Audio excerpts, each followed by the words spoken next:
మన ప్రభు అయిన యేసుక్రీస్తు నామములో మీ అందరికీ శుభములు తెలియజేయచూ ఉన్నాను. 119వ కీర్తన 63వ వచనము. నీ యందు భయభక్తులు గల వారందరికీ నీ ఉపదేశములను అనుసరించు వారికి నేను చెలికాడను. ప్రియ దైవజనమా, ఈ వచనములో కీర్తనాకారుడు తను ఎవరితో చెలిమి చేస్తాడో అనగా ఎవరితో స్నేహం చేస్తాడో స్పష్టంగా తెలియజేస్తూ ఉన్నాడు. ఎవరైతే దేవుని యందు భయభక్తులు కలిగి ఉంటారో, ఎవరైతే దేవుని ఉపదేశములు అనుసరిస్తారో వారికి చెలికాడను అంటున్నాడు. ఈ వాక్యము వింటున్న ప్రియ సహోదరుడా, సహోదరి, నీవు ఎవరికి చెలికాడవుగా లేక ఎవరికి స్నేహితుడుగా ఉన్నావు? నీ సమయము ఎవరితో గడుపుతూ ఉన్నావు? ఫేస్బుక్లో, వాట్సాప్లో, ఇన్స్టాగ్రామ్లో నాకు చాలామంది స్నేహితులు ఉన్నారు, నాకు టైంపాస్ ఎందుకు కాదు అనుకుంటున్నావా? నీవు స్నేహం చేసే నీ స్నేహితుల జీవన విధానము ఎలా ఉంటుంది అని ఎప్పుడైనా ఆలోచించావా? ఏమి చూసి వారితో స్నేహం నీవు కొనసాగిస్తూ ఉన్నావు? వారి స్టేటసా, లేక వారి అందమా, లేక వారి మెయింటెనెన్సా, లేక వారి తెలివితేటలా? వారితో స్నేహం చేయడానికి నీవైతే ఏమి కారణం చెప్తావు?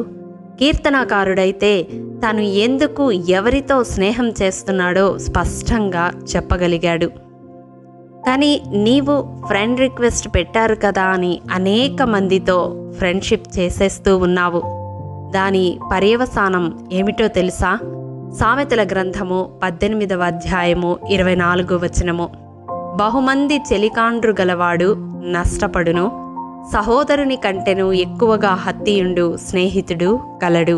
ప్రియ దైవజనమా, అనేక మంది స్నేహితులు కలవాడు నష్టపోతాడని వాక్యము సెలవిస్తూ ఉంది.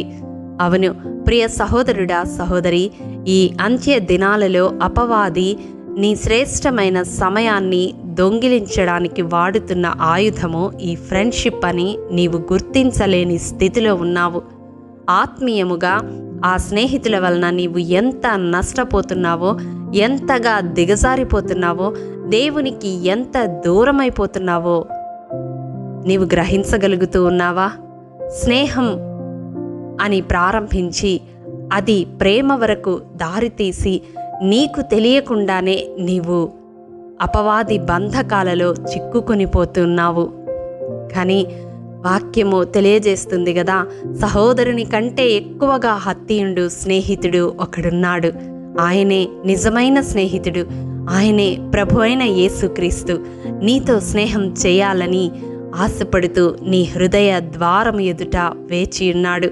నీ స్నేహం కోరి నీ కొరకు కల్వరి సిలువలో ప్రాణం పెట్టాడు. తన స్నేహితుల కొరకు తన ప్రాణము పెట్టువాని కంటే ఎక్కువైన ప్రేమ గలవాడెవ్వడునూ ఈ లోకములో లేడు.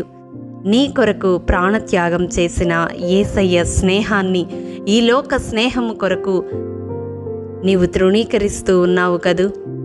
ఒకవేళ యేసయ్యతో స్నేహం చేయాలని నీవు ఆశపడితే ఏమి చేయాలో తెలుసా? యోహాను సువార్త 15వ అధ్యాయం 14వ వచనం. నేను మీకు ఆజ్ఞాపించు వాటిని చేసిన ఎడల మీరు నా స్నేహితులయ్యుందురు. అవును ప్రియ దైవజనమా, దేవుని ఆజ్ఞానుసారం మనం జీవిస్తే మనతో స్నేహం చేయడానికి యేసయ్య సిద్ధముగా ఉన్నాడు. లోక సంబంధులు లోకాన్ని స్నేహిస్తారు. నీవు దేవుని సంబంధివి కావాలంటే ఈనాడే ఒక బలమైన తీర్మానం తీసుకొనమని ప్రభు పేరట మనవి చేస్తా ఉన్నాను. నేను విడివక ప్రేమించే యేసయ్య స్నేహాన్ని కాంక్షించే వ్యక్తిగా నీవుండాలి. నీ ధనాన్ని చూసి ప్రేమించే స్నేహితుడు కాదు యేసయ్య. నీవు తన దారిద్ర్యం వలన ధనవంతుడవు కావాలని నీ నిమిత్తము దరిద్రుడైనాడు. నీ అందాన్ని చూసి ప్రేమించే స్నేహితుడు కాడు యేసు ప్రభు. నీకు మహిమ శరీరము ధరింపచేయడానికి సిలువలో తన సొగసును స్వరూపాన్ని కోల్పోయినవాడు ఆయన. నీ హోదాను చూసి ప్రేమించే స్నేహితుడు కాదు ఆయన. నీ కోసం దేవునితో సమానముగా ఉండుట విడిచిపెట్టకూడని భాగ్యమని ఎంచుకొనక నీ కొరకు మనుష్యుని పోలికగా పుట్టి దాసుని స్వరూపము ధరించుకొని తన్ను తానే రిక్తునిగా చేసుకున్నాడు. ఆ యేసయ్య ప్రేమను, త్యాగాన్ని నిర్లక్ష్యం చేయకు. కాలము సమీపించి ఉంది, కడబూర మ్రోగనయ్యుంది. ప్రియ దైవజనమా, ఇప్పుడే మిక్కిలి అనుకూల సమయం. ఇదిగో ఇదే రక్షణ దినం. నీ హృదయాన్ని యేసయ్యకు సమర్పించు. నిజమైన స్నేహితుడైన ఆ ప్రభువును నీ జీవితంలోనికి ఆహ్వానించు.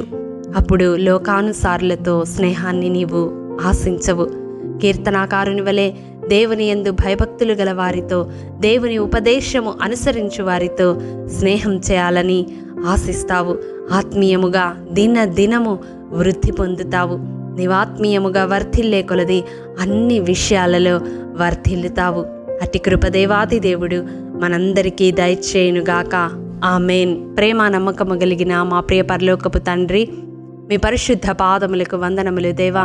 విత్తబడిన వాక్యమును ప్రతి హృదయములో నూరంతలుగా ఫలింపచేయండి. ఈ వాక్యము వింటున్న వారిలో ఎందరూ లోకానుసారమైన స్నేహాన్ని కాంక్షించి నీకు దూరమైపోతూ ఉన్నారో అట్టి ప్రతి ఒక్కరి హృదయాన్ని సంధించి దయచేసి నీ వైపుకు త్రిప్పుకొనమని, నీ ఆజ్ఞానుసారము జీవించి నీ స్నేహితులయ్యే కృపను అనుగ్రహించమని యేసయ్య అతి పరిశుద్ధ నామం పేరిట అడిగి పొందుకొని ఉన్నాము తండ్రి. ఆమేన్. ప్రియ దైవజనమా, అనుదినము షారోన్ మన్నా ద్వారా అడగబడుచున్న బైబిల్ క్విజ్ ప్రశ్నలకు సమాధానములు ప్రతి నెల మొదటి వారము కామెంట్ బాక్స్లో పోస్ట్ చేయబడతాయి. కాబట్టి గమనించి మీకు తెలియని ప్రశ్నలకు సమాధానములు తెలుసుకొనగలరని ప్రభు పేరట మనవి చేయుచూ ఉన్నాము. ప్రియ దైవజనమా, ఈ దినం బైబిల్ క్విజ్ ప్రశ్న: యెహోవా మందసము ఓబేదెదోము ఇంటిలో ఎంత కాలము ఉండెను? ప్రియ దైవజనమా, ఈ దినము జన్మదినము, వివాహ దినము జరుపుకుంటున్న వారికి షారోన్ గ్రూప్ తరపున హృదయపూర్వక శుభాకాంక్షలు తెలియజేయుచూ ఉన్నాము. దేవుడు శ్రేయస్కరమైన ఆశీర్వాదములతో ఈ సంవత్సరాది నుండి సంవత్సరాంతము వరకు మిమ్ములను నింపాలని ప్రార్థిస్తూ ఉన్నాము. ఆమేన్.